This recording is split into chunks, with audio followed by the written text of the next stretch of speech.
Eicher के director Shri Govardhan Das ji, संस्थान के सभी शैक्षणिक अधिष्ठाता, माननीय कुल सचिव, शासक मंडल के माननीय सदस्यगण, विभाग अध्यक्षगण, अधिष्ठातागण, आईसर के आज के इस दीक्षांत समारोह में आकर मन आनंद और उत्साह से भरा है। मैं आप सबको बधाई देना चाहता हूं। 11वें दीक्षांत समारोह, ये अंक इतना सुंदर है।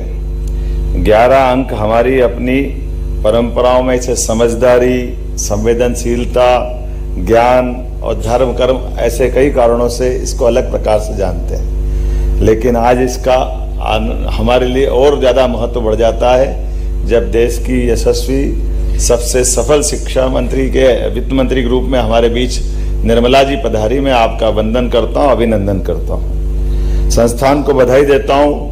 खास करके इस नाते से भी मुझे बताया गया कि 442 विद्यार्थियों को आज डिग्री मिल रही है। आप सभी को बहुत बहुत बधाई। आपने एक अहम पड़ाव पार किया है। डिग्री केवल कागज का टुकड़ा नहीं, ये आपकी प्रतिभाओं के ऊपर मिलने वाला एक बहुत बड़ा सम्मान है, जिसके नाते से समाज में आप अब आज के बाद आपकी एक विशेष पहचान बनेगी। साथियों, विज्ञान संस्थान का और अनुसंधान संस्थान का महत्व भारत के परिप्रेक्ष्य में तो कई गुना ज्यादा है। हम सब जानते हैं कि धन में धन विद्या धन, ये सर्व धन प्रधानम, अर्थात सबसे बड़ा धन हमारे अपने 10 धन लक्षणों में माना गया है, लेकिन उसमें सबसे बड़ा धन विद्या धन के नाते से माना गया है। और उसमें भी खास करके आज के इस संस्थान में जो बात अनुसंधान के साथ विज्ञान की जोड़ी गई और उसी का महत्व भी, काल के प्रवाह में भारत ने जब जब अपने इस मुकाम को हासिल किया तो भारत बहुत आगे बढ़ा है। इसलिए हजारों साल से जब कभी किसी भी आक्रांता ने भारत पे आकर के आक्रमण करना चाहा, भारत को नष्ट भ्रष्ट करने की कल्पना की, तो उनने सबसे पहले हमारे शैक्षणिक संस्थानों में आग लगाने का काम किया है। नालंदा, तक्षशिला, विक्रमजीत शिला, हजारों साल से हमारे अपने जिस कारण से भारत की दुनिया में पहचान है और भारत की अपनी इच्छा भी है। एक शब्द बोलते हैं हम, भारत विश्व गुरु बनना चाहता है। तो विश्व गुरु का अर्थ क्या है? विश्व गुरु अर्थ इतना ही है कि अपने ज्ञान परंपरा से दुनिया में अंधेरे से प्रकाश की ओर ले जाने का एक संकल्प, पवित्र संकल्प हम धारण करना चाहते हैं। हम किसी को दबाना नहीं चाहते, किसी को लूटना नहीं चाहते, किसी से छीनना भी नहीं चाहते, लेकिन मानवोचित गुणों के आधार पर, हमारी प्रतिभाओं के बलबूते पर दुनिया के अंदर सर्वे भवन्तु सुखिनः, सर्वे सन्तु निरामया, इस उदात्त विचार को स्थापित करने के लिए हम जानते हैं। और काल के प्रवाह के कई उदाहरण आज भी है। अनुसंधान में यद्यपि बहुत बड़ी बड़ी आज हम मुकाम पे पहुंचे हैं, लेकिन हम उन उदाहरणों को याद करें जिसके आधार पर भारत की पहचान है। अगर हम अभी काल के प्रवाह में 300 साल का इतिहास देखें तो हम सब जानते हैं कि 18वीं शताब्दी के पहले कपास, खाद्यान्न, मसालों के माध्यम से दुनिया में भारत की विशेष पहचान थी। और तब के लिए ये बहुत बड़ी बात थी। हमारे लिए, हमारे देश पे कब्जा करने वाले लोगों के लिए लालायत करने का इनका बड़ा योगदान रहता था। कहने के लिए वास्को डी गामा कैसे आया हम सब जानते हैं, लेकिन जानने वाले ये भी बताते हैं कि मसाले का जहाज का पीछा करते करते वो यहाँ आया। लेकिन इसके अलावा भी हम सब जानते हैं कि 18वीं शताब्दी हम सब के लिए अगर इन कपास, मसाले और इसके कारण से जानी जाती थी, लेकिन 19वीं शताब्दी में पेट्रोल ने जो अपना मुकाम हासिल किया है, जिसके कारण से बदलते दौर में दुनिया के अंदर एक नया प्रकार का करवट लेता हुआ समाज दिखाई दिया है। लेकिन आज मैं गारंटी दे सकता हूँ 21वीं शताब्दी में नॉलेज के माध्यम से जो भूमिका पेट्रोल की थी, आधुनिक समय में वही भूमिका नॉलेज की होने वाली है। इसी आधार पर अब दुनिया हमारी तरफ भी देख रही है। और बदलते दौर में खास करके हम सब जानते हैं कि आज का समय डाटा और सूचनाओं के संकलन के आधार पर है।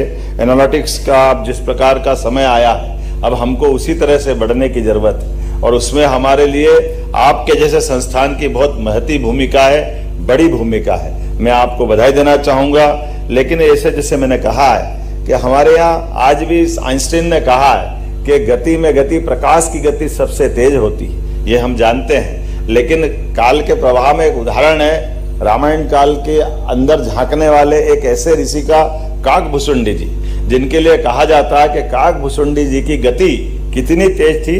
हम ये मानते हैं कि उनके पास ऐसा माना जाता है कि उनका अपनी गति इस प्रकार की थी कि भूतकाल की और वर्तमान काल की और इतिहास का भविष्य काल की तीनों गति में उनकी समान रूप से दक्षता थी। यही कारण है कि वो एक बार नहीं, दो बार नहीं, श्री राम के भक्त थे तो 11 बार वो रामायण काल में बार बार प्रवेश करते, जिसको आज के समय में ऐसा मान सकते हैं कि किसी पिक्चर को आपको बार बार देखने की इच्छा हो।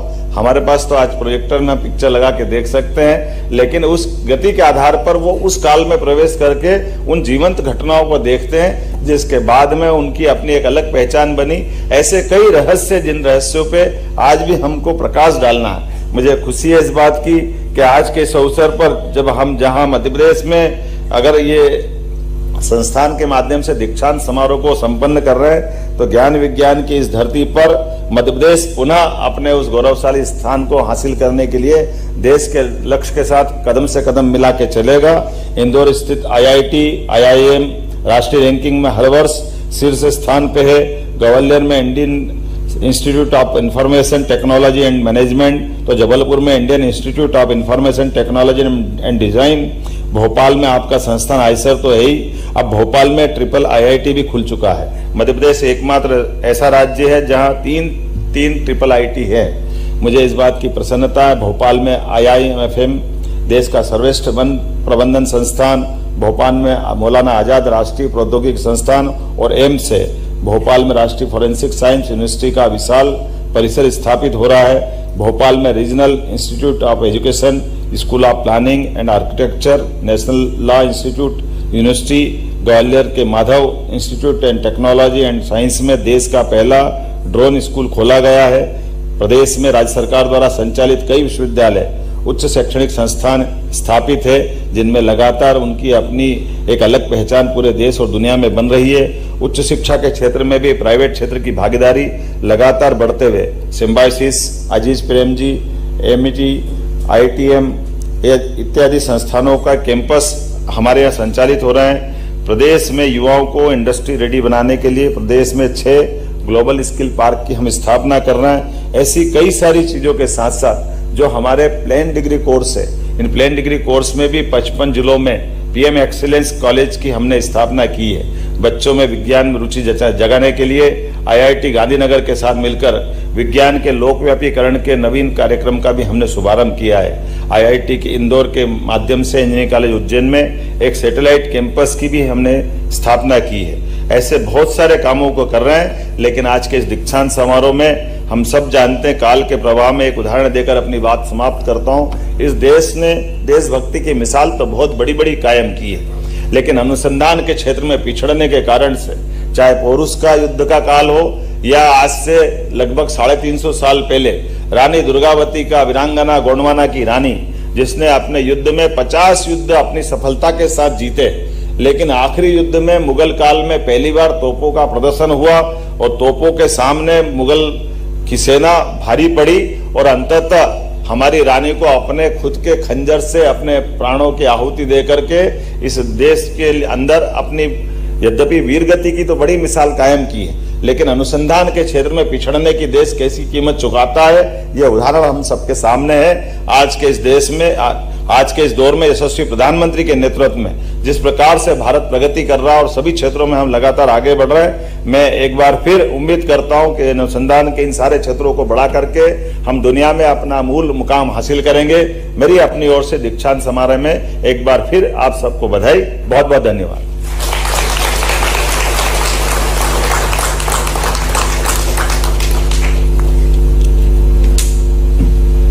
Sir, we thank you for taking the time to address us. I now request our distinguished guest, Shri Alok Sharma ji, guest of honor Dr. Mohan Yadav ji, and the chief guest, Srimati Nirmala Sitharaman ji, to present the medals.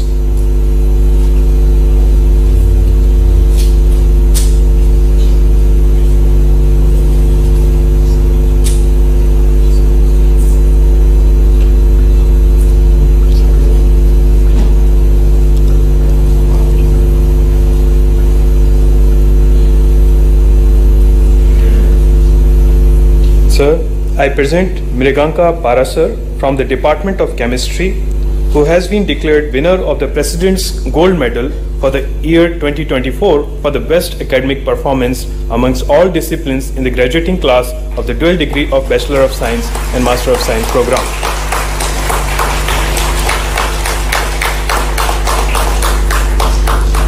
Sir Sumit Nag from the Department of Chemistry has been declared winner of the Director's Gold Medal for the year 2024 for all-round performance and leadership qualities amongst all disciplines in the graduating class of the dual degree of Bachelor of Science and Master of Science program.